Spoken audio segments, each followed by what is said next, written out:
औज़ुबिल्लाहिमिनश्शैतानिर्रजीम बिस्मिल्लाहिर्रहमानिर्रहीम। अल्लाह के नाम से शुरू करता हूँ जो बड़ा मेहरबान और नहायत रहम करने वाला है। हमारे सब्जेक्ट का नाम स्कूल लीडरशिप है और इस वक्त हम ये B.Ed का कोर्स करें जिसका कोर्स कोड नंबर 8618 है और हम इसका क्विज़ तैयार करें स्टूडेंट्स वर्कशॉप के लिए, जो कि 20 मार्क्स का आपका होता है और हर MCQ का 1 मार्क्स होता है। तो आइए स्टूडेंट्स सबसे पहले इस क्विज़ को देखते हैं। तो सबसे पहले हमारे पास क्वेश्चन है, वो ये है, leadership style that follows commands and control approach is. पहले ऑप्शन हमारे पास है ए ट्रांजिशनल लीडरशिप, बी है क्रॉस कल्चरल लीडरशिप, सी है ऑटोक्रेटिक लीडरशिप और डी है डेमोक्रेटिक लीडरशिप। तो बेस्ट ऑप्शन इसका होगा आंसर सी, यानी कि ऑटोक्रेटिक लीडरशिप। तो स्टूडेंट्स इसमें मैं आपको एक ट्रिक भी दे रहा हूँ और गाइड कर रहा हूँ आपको। इस जब आप अपना MCQ इसका जो पोर्शन है यानी क्विज़ का जो क्विज़ है ये वर्कशॉप का, जब आप इसे अटेम्प्ट करें तो आपने सबसे पहले क्या करना है, किन बातों का ख्याल रखना है, वो ये है कि जैसे कि ये आपने भी ऑप्शन देखी है ना, सी ऑटोक्रेटिक लीडरशिप इस स्टेटमेंट का आंसर है। तो आपने सी ऑप्शन याद नहीं करनी, आपने स्टेटमेंट याद करनी। जैसे ऑटोक्रेटिक लीडरशिप लिखी हुई है साथ, ये जो लफ्ज़ है ना, अब होता है ये रीशफलिंग हो जाती है, ABCDE लिखा हुआ है ना। अब ये जैसे अगर वो जैसे भी ऑटोक्रेटिक लिखा है ना, ये ए ऑप्शन के साथ भी ऑटोक्रेटिक लिख सकते हैं और सी की जगह वो ट्रांजिशनल लीडरशिप है। तो अगर आप सी याद करके टिक कर देंगे तो आपका, और सामने ट्रांजिशनल लीडरशिप लिखा होगा तो आपका ये आंसर गलत हो जाएगा और आपका मार्क्स डिडक्ट होगा। अगर आप ऑटोक्रेटिक के ऊपर क्लिक करेंगे और ए पे ऑप्शन को आप सेलेक्ट करेंगे तो आपको 1 मार्क पूरा मिल जाएगा। तो इस तरह से आपने अपने 20 मार्क्स पूरे लेने ताकि आपका कोई भी जो है MCQ ख़राब ना हो। तो इसलिए आप 20 आउट ऑफ 20 ले सकते हैं। तो आगे स्टूडेंट समझाते हैं नेक्स्ट क्वेश्चन में। क्वेश्चन नंबर MCQ है, क्वेश्चन नंबर 2 ये है, in terms leadership model, the leader follows a directive approach, B passive approach, C extrinsic motivation approach या D none of the above। तो इसकी बेस्ट आंसर होगा A directive approach. तो ये हमारा है ए ऑप्शन। आगे स्टूडेंट समझते हैं क्वेश्चन नंबर 3 में ये है, which leadership style is also popularly known as reward and A dramatic style, B laissez-faire, C transitional style, D none of the above। तो इसका बेस्ट ऑप्शन है C, यानी कि ट्रांजिशनल स्टाइल। स्टूडेंट्स आगे हम चलते हैं क्वेश्चन नंबर 4 MCQ पे। ये है, leadership is the function of knowing your vision that is well communicated, building trust among A Warren Bennis, B James V Downton, C John Gastil and D none of the above. तो इसकी best option होगा ए, यानी कि Warren बेनिस। आगे students हम चलते हैं question number 5 पे। ये हमारे पास है जी, it is an expression of difference, antagonism, difference of approach. तो हमारे पास ऑप्शन है A vision, B conflict, C democracy and D unity. तो बेस्ट आंसर हमारे पास है बी, यानी कि कन्फ्लिक्ट। आगे स्टूडेंट्स हम चलते हैं क्वेश्चन नंबर 6 पे। ये है, the most appropriate motivational tool with a teacher is A be accessible and harness students interest, फिर है B identification of problematic students, C के act as a control figure of the class, फिर D none of the above. तो इसकी best option होगी A, यानी कि be accessible and harness students interest. आगे स्टूडेंट्स हम चलते हैं क्वेश्चन नंबर 7 में। ये है, प्रिंसिपल ऑफ फेयरनेस। इसमें हमारे पास ऑप्शन ए आ रहा है, ये है इक्विटी, बी है इक्वालिटी, सी के स्पेशल एजुकेशन और डी के नन ऑफ द अबव। तो इसकी बेस्ट आंसर हमारे पास है ए, यानी कि इक्विटी।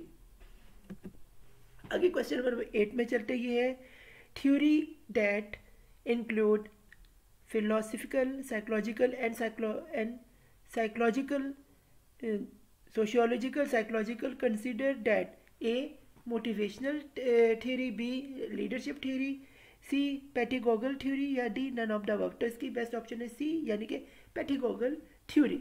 आगे स्टूडेंट्स हम चलते हैं क्वेश्चन नंबर 9 पे। ये है, cooperative teaching, peer tutoring, multi-sensory teaching. A. Inclusive education. B. Girl child education.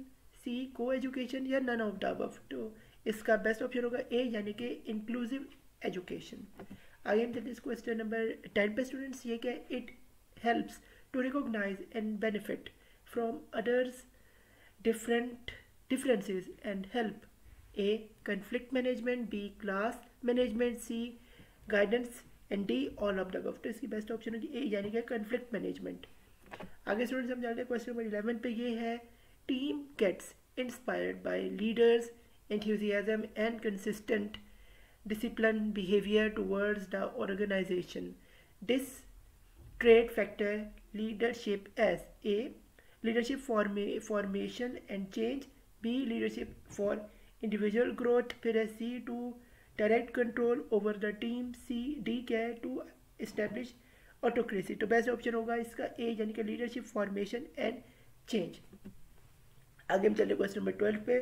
Students ये है the process through which appropriate human and material resources are made available and made effective for accomplishment the purpose of school organizations. A यानी कि education and administration. B क्या है? guidance and counseling. C क्या है? education and counseling and D क्या है? guidance and administration. तो इसकी बेस्ट ऑप्शन होगी ए, यानी कि एजुकेशन एंड एडमिनिस्ट्रेशन. आगे स्टूडेंट्स हम चलते हैं क्वेश्चन नंबर 13 पे. ये है which leadership style use only extrinsic motivation and has very. A. Transformational. B. Autocratic. C. Transitional या D none of the above. तो इसकी बेस्ट ऑप्शन होगी सी, यानी कि ट्रांजिशनल. आगे हम चलते हैं क्वेश्चन नंबर 14 पे. ये है generally a long term relationship is seen even outside the A.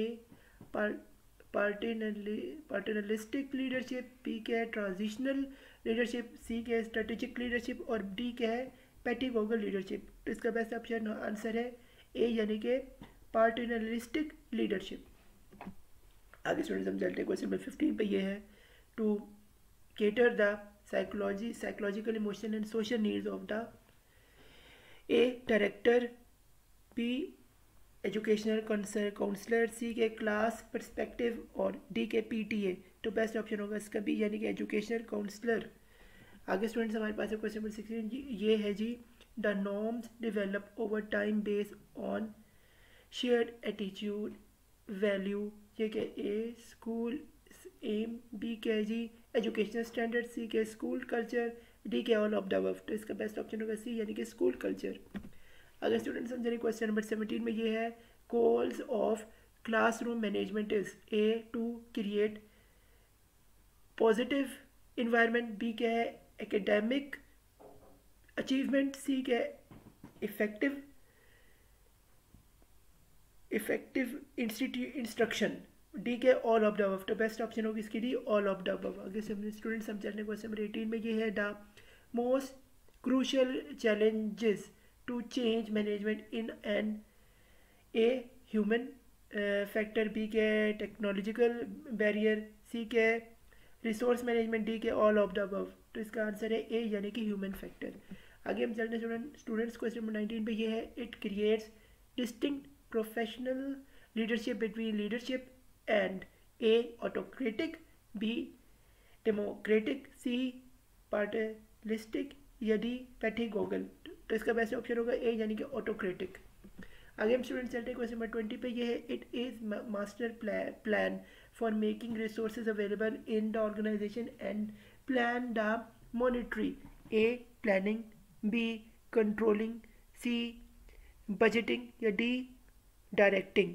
तो इसका आंसर बेस्ट होगा हमारे पास सी, यानी कि बजटिंग. तो स्टूडेंट्स यहाँ पे हमारा 8618 का जो क्विज़ है इसके MCQ से इख्तिताम पजीर हो जाते हैं. स्कूल लीडरशिप हमारा ये कोर्स था. तो good luck to your finance है. मेरे चैनल मोहम्मद सफलान को सब्सक्राइब करें और मुझे सपोर्ट करें अपनी क्लास वालों से. इस वीडियो को ज़्यादा से ज़्यादा शेयर करें ताकि वो इससे मुस्तफ़ीद हो.